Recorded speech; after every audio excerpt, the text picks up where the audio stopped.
Paano namatay si Robredo?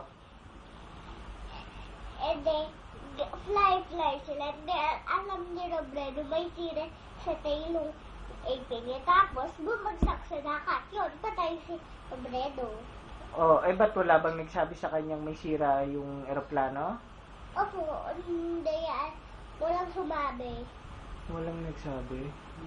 Sino Oh. pa yung sumunod na namatay? Ay, sino pa yung namatay bago Si siya? Dolphy. Oh, bakit naman namatay si Dolphy? Hindi pa namatay si Robredo. Ang namatay kasi dapat Ano namatay na? Unang namatay? si Dolphy.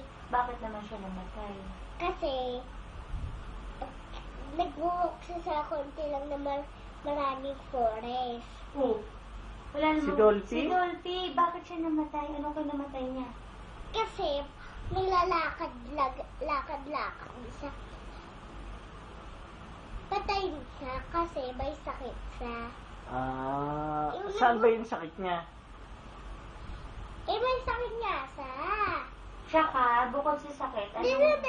Di yung bago ko dati. Isang man na nag-walk sa moon. Sino yung nag-walk sa moon? Sino yung man na nag-walk sa moon? Di ba yung man na nag-walk sa moon? Si Neil Armstrong ba yun? Opo. Ayun. Si Neil Armstrong, may sakit din pala sa din, katulad si Robredo. Hindi, si Robredo nag-crash yung airplane, di ba? Opo. Katulad ni... Ni Dolphy. Mm. Alam mo na ba? Hindi pa.